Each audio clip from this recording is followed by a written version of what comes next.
my crochet friends. Today I am finally going to make a video tutorial for the pattern repeat part of my Calad shirt.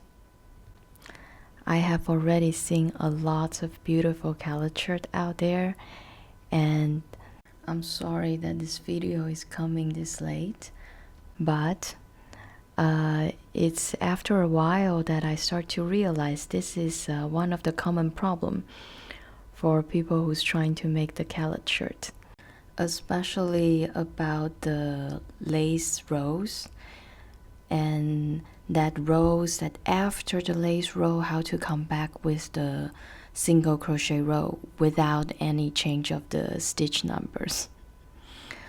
So in this tutorial, I will be making the complete gauge following the written pattern. In this case, we will be able to walk through all the different rows together and hopefully make your experience with this pattern even more enjoyable. So here, as you can see, while giving you the in tour of this tutorial, I already finished the first row, which is a single crochet row. So now I'm just gonna go ahead to do the second row, which according to the pattern is a triple crochet row.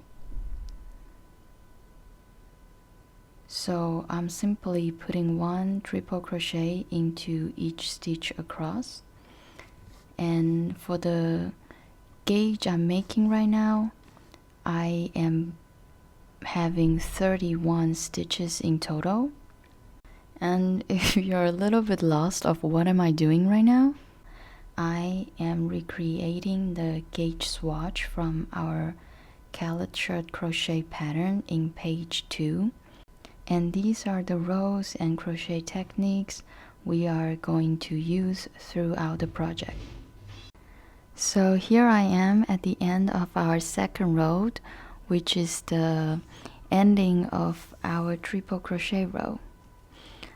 I'm just gonna put a few more triple crochet here in the last stitches.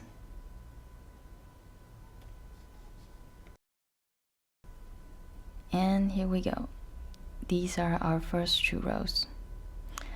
So being an anxious crocheter, I always check my length already in the first couple of rows.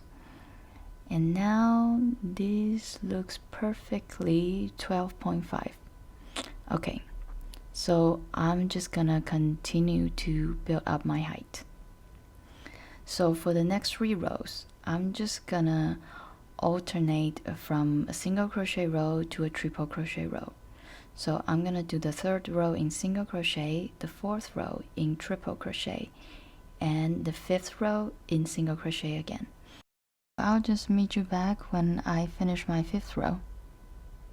Here I'm almost finished with my 5th row, and before moving on to the next row, there's just one tiny thing I want to mention.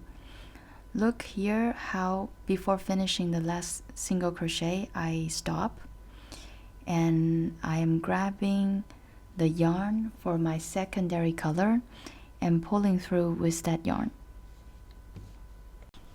Now we are moving on to the first row of our lace design. We are going to make 7 chains, which will count as 1 double crochet and chain 4. And we skip the next 4 stitch and put 1 single crochet in the next stitch. The next step, we will chain 3,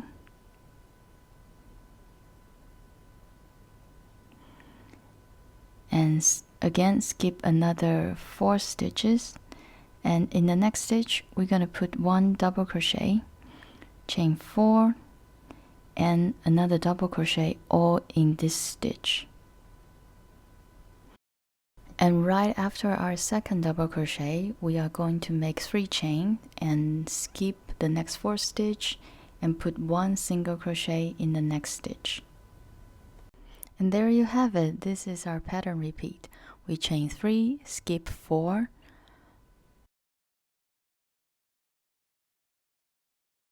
put 1 set of double crochet, chain 4 double crochet in the next stitch,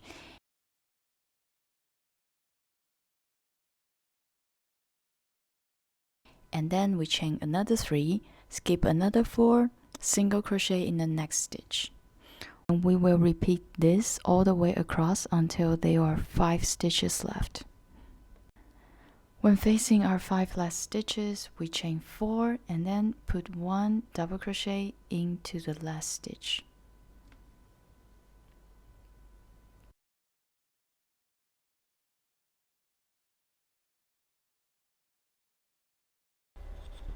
So this is how it looks like when we finish the first lace row. Now let's move on to the second row. We chain 1 and put 1 single crochet in the first stitch, which is on top of our last double crochet from the previous row. And then we chain 3, we put 1 set of double crochet, chain 4 double crochet in the next single crochet. Then we chain 3 again and put 1 single crochet in the chain 4 space from the previous row. We chain 3 and put another set of the double crochet, chain 4 double crochet. And this is how we're going to repeat throughout the row.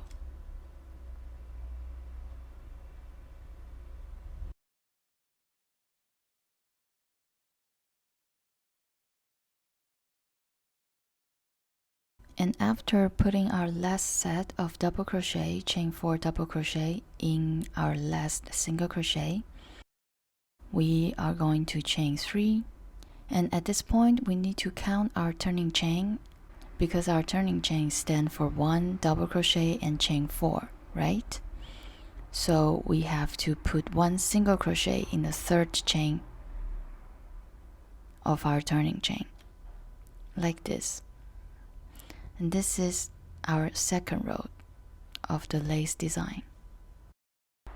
It looks a little bit messy now, but it's gonna turn out just fine. So let's move on to our third row of the lace design. Like in the first row, we're gonna chain 7, and then directly we're gonna put 1 single crochet in our chain space from the previous row. And then we chain 3, and here, not like in our previous rows where we put chain 4 in between our double crochets, in this row we're gonna put chain 3 in between our double crochets. So no, this is not a mistake from the pattern. And we chain 3 again, put 1 single crochet in our chain 4 spaces, we chain 3, and we put 1 double crochet, and again we chain 3 for this row and another double crochet. We chain 3 again. I just need to grab the yarn better here. Let's put a single crochet in our chain space. This is the pattern repeat all the way across. At the end, we are going to chain 4,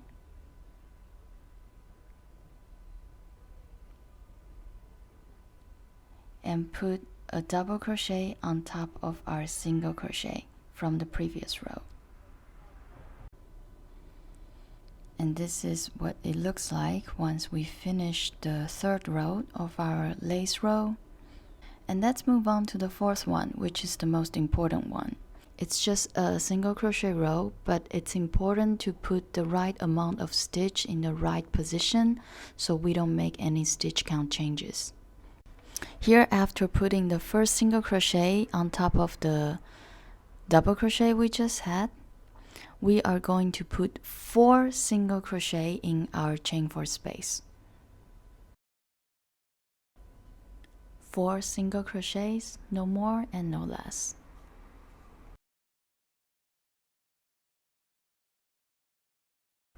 And we're gonna put 1 single crochet on top of our single crochet and 3 single crochets in our chain 3 space.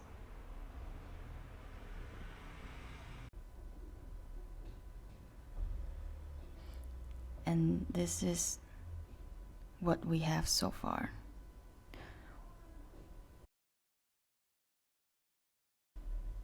And next we're gonna skip this first double crochet and put 3 single crochets in our chain 3 space.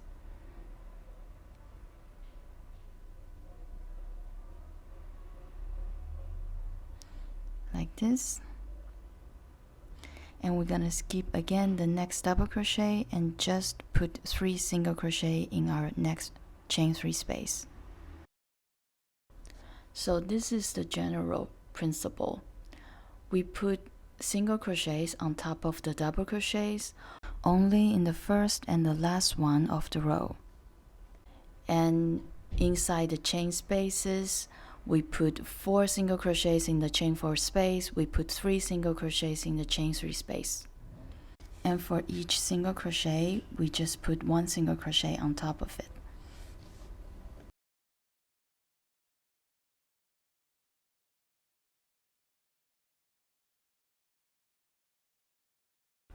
Here in our last chain 4 space, I'm just gonna put 4 single crochets here. 3 and 4. And for our turning chain, I have to count 3 chains and put my last single crochet in the 3rd chain. And since I'm changing the color of the yarn here, again I'm doing this thing like saving my last pull through and use the color I want to change into to pull through the yarn. If you're making your Calad shirt, this is also the perfect time to check your stitch number. Every time after finish the 4th row of the lace row, I suggest you to count and check your stitch number to see if it's the same as before you start your lace rows. So here I already changed the color of the yarn, checked the stitch count. What I need to do now for this row is simply put 1 triple crochet into each stitch across. And here I'm almost at the end of my triple crochet row. Let's finish this together. Okay. And this is how my swatch looks like for now. And for these yarn ends, you can decide to trim them and weave them in at the end of your project. We already know this weaving thing's gonna be another journey.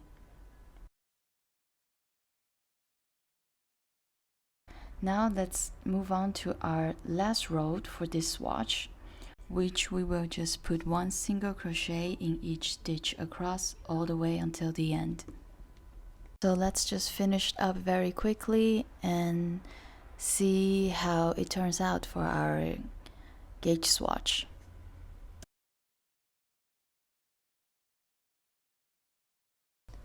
Here I already finished the last row for our gauge swatch, and before cutting the yarn, I would like to see first if I get the right height and the width. So let's take some measurement here. And we have 6.5 in height and 12.5 here, which is perfectly how the pattern is calling for. In this case, I'm confident enough to cut my yarn.